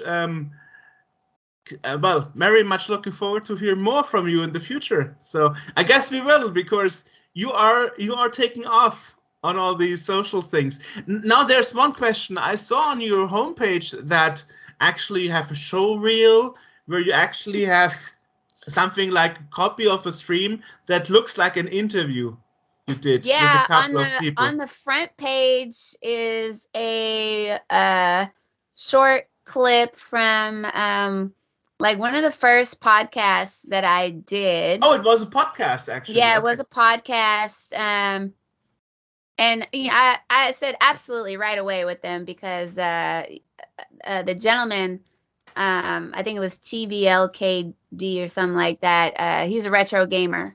So we had a really fun conversation, and I thought that I would just keep that clip up there because it was one of the first podcasts that I did. And after I did that podcast, I started getting a lot of invites to do other podcasts. So that was the starting point, actually. yeah, I just kind of keep it up there, for myself. Like, this is kind of where I started, and I'm proud of my growth. Yeah. So it's called the TVL TK handhelds. Yeah. QG22. Exactly. That was me. So, yeah, that was a good show. We had a lot of fun. and you stopped it? Huh? You stopped it? Oh, that wasn't my podcast. I was a guest. You were. Okay. I see. Yeah, I don't have any podcasts. Yeah, that's okay. Introvert. Now I see it. You got a snippet out of that podcast and put it on your homepage. Yes, kind of. That was my first time being a guest on a podcast. Well, I mean, to me it looked like you enjoyed it pretty much. I did. Yeah, it was a natural, relaxed conversation like this one. And after I did that one, I was like, okay, yeah, this could be fun. Being a guest on other podcasts and talking about things that I like to talk about, and I don't get to talk about it when I'm, at home. So why not talk to other people about it? So yeah, it was a good show. We had a lot of fun. And I think we did on Twitch too. I think yeah. I see you have a turtle. I think it's Leonardo. No. I think it's your It's Donatello. Donatello. Okay. Oh, over the webcam, it looks more like blue than. They distorted the color, but I will never, ever have a Leonardo. sitting with me. It will always be Donatello. Yeah, I Love have it. to admit Donatello is always also my favorite turtle because Really? I like how smart he is and how he comes up with technical solutions. Kind of a MacGyver, Kinda, yeah. you know. I think he's like the he's not the said leader, but I think he's like the undercover leader because He's the the leader smartest. goes to him for direction, right? So I'm a fan of the intelligence, the knowledge and ways to use the mental aspect of dealing with situations, so I'm a Donatello fan for sure. Let's make a machine for that. And then he He figures something does out. machines. Yeah, he does machines. Yeah, true. As I got a Now lot that of you say purple it, everywhere. that's actually one of the things I was disappointed about as a German. They didn't have the original German theme in the Shredder's Revenge game. I totally missed that. Oh, Yeah, because they had it in the promo videos on YouTube when they promoted the game to be out soon, but in the final game they didn't have it. they didn't have it. Boo. Yeah, and I actually read, I don't know if that is true, I actually read that even for the American English original, they didn't get the original voice cast, right? They got like a replacement. Oh, It's not the original singer, but you probably know it better than me because you are the American here. I had no idea or what happened with that. Um, are you talking about like for the actual like voices? I mean, for the game, when you start the game, the Shredder's Revenge. It does. It does. I see. I didn't do my research to find out for sure, but if it's not the originals, it's pretty dang close. In fact, You didn't research. Okay. I didn't. I joined their Discord and everything too. I wanted to stay up to date, but to be completely honest with you, when they started advertising that game, I was so excited. Right. And I just want to know everything that was going on. And then that game actually came out like a year later. I know, right? I know. So, it kind of just fell off and was just like, just give me the game when it's ready. Because we were overdue for Right. a game like that. Yeah, they originally wanted to release it for March 15th, which would have been my birthday, but unfortunately they didn't. Yeah. That's right. Yeah. And then they said August, and it was like, Jesus. August, they had a date, and then they pushed it back another date. But it was still in August. Because I remember I took that day off. Oh, you did? To make sure that I could play that game the whole day. I made it its own holiday. Whoa, nice. In fact, I think I have it on my phone. Was it August or was it June?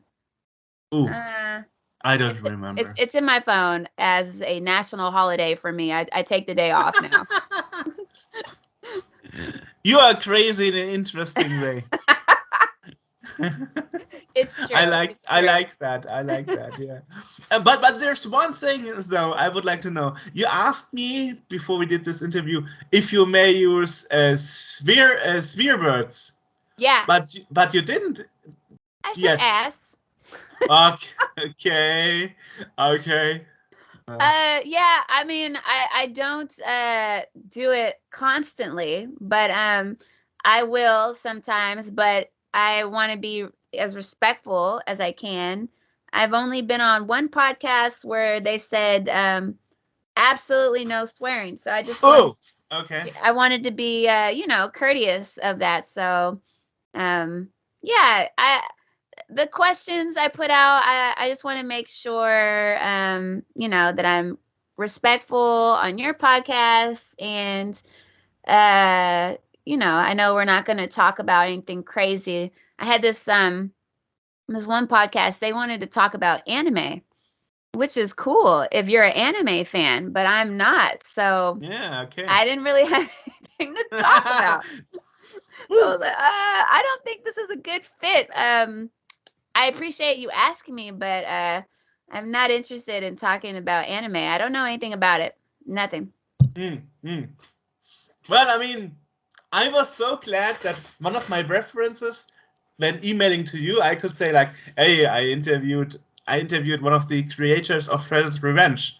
So hey, how about that? That was pretty freaking awesome, though. How did you get that? Yeah, that's a story of its own because .emu is a publisher in France, in Paris, and they had this PR person who would tell me like, yeah, we will get you an interview.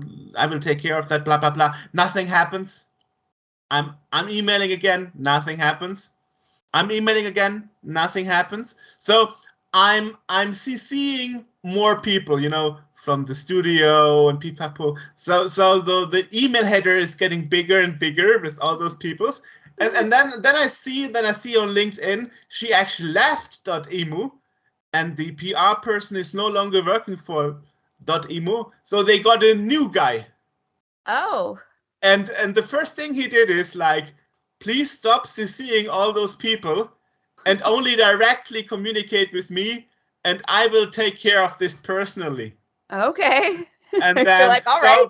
And then it finally happened. So the key was harassing of .emu. Hey, you had to do what you had to do. I mean, now the question is, did she get fired or did she quit because she didn't like the job anymore? It's like, it's always a bit weird if the PR person is making promises but not lifting a finger. It's always I don't know. So this is how I did it. And actually interesting is when I was compiling the list of social media, and I figured like, okay, there's not a single channel where he is posting content in English. It was all in French. Really? And like, oh my God, because if it's in another language, I always write in brackets like the language, Sure. like Spanish or whatever, or French. So it was like, there's no social media from this guy in English, and this in 2023. How is that, or 2022? How is that possible? In this day and age. I understand. As a French Canadian, you speak both languages. But to purposely avoid English at all costs in all the social medias is perhaps a bit extreme, especially because he had an accent-free English, well, more or less. Really?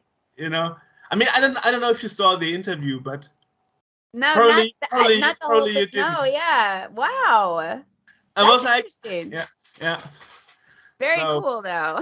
Yeah. So getting this interview was a nightmare. It took me like 6 months to get this interview. Wow, really? But yeah.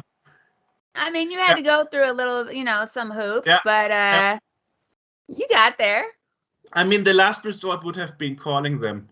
That's actually what I'm doing, because I have a flat rate for international landline phones. Okay.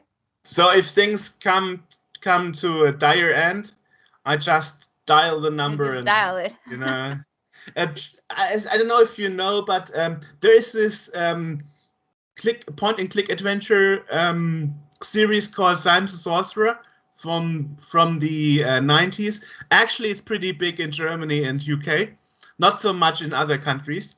Oh. And they are currently working on a new version, on a prequel to the original game from '93. And actually, this game, the license went to Italy, and they never replied to my emails when I asked them for an interview. So I actually had to call to Rome, and of course the front desk woman was very, very well, how to say, confused or unprepared that she had to speak English with me. I bet. And then I was connected to the product manager of them, and then the thing spelling email addresses and foreign names, if you have an accent, it's pretty damn difficult. Yeah, that sounds not convenient. Yeah, exactly. So it was very, very much difficult. So sometimes when you do this podcast and stuff, it's people don't know how difficult it is to get the guests to convince the guests to get the guests, then to find an appointment where everybody has time, right? And then to say that to guests, your English, your accent doesn't matter at all. Don't worry about it. So it's mostly like that. It's not always as easy as with you, where I just emailed you and you replied me back a day later, and was pretty easy compared to that. I'm glad. I try to make it easier. And somebody had one of the podcasts. They had said, "Oh yeah, we're happy to confirm, so that way we know you're not going to cancel." And I was like, "No, I would never, cancel like last minute unless it was an absolute, emergency. I had to go." But I understand the time that goes into this and the scheduling. I hope that everyone tries to be respectful of everyone's time. So if I say I'm going to be there, I'm going to be there. I might be a few minutes late because sometimes I have to pee right before the show, but yeah, that's also a nice thing, actually. But I saw I'm there. You have been 10 minutes early. Yeah. I saw.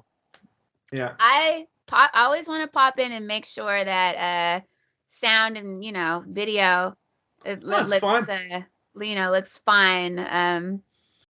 I know how it can be when you think that you're ready and then you just go on and then something's not on, and yeah, it's right. I don't want to do that. So let me just pop in, make sure everything's fine, and then we're good to go.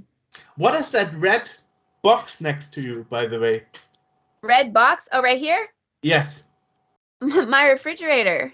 Your refrigerator. Okay. Nothing fancy at all. Okay. No, it's kind of like an old retro theme too. You can't see the handle, but yeah, I keep my waters and snacks. I see. Sometimes I'll be in this game room literally all day. The only thing I'm missing is a bathroom.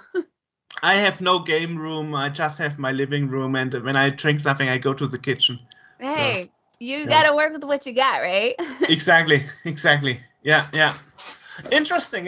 Nice. So yes. Yeah. So I'm very glad that you took the time talking to me and being a guest of the show, despite, as you said, your questionable experiences in some earlier podcasts. Oh, I knew that we were gonna have a fun conversation today, and we absolutely did. And I'm so honored that you wanted to speak with me. So thank you so much for inviting me. Yeah, I hope we keep in touch and we beat that Baxter guy together. Baxter Definitely. Stockman, yes. I'll pop my Discord, on sometimes, but Monday through Friday, absolutely. All right. Awesome. Bye. All right, I'll see you later. Have a good one. Enjoy your meal. Bye. Bye.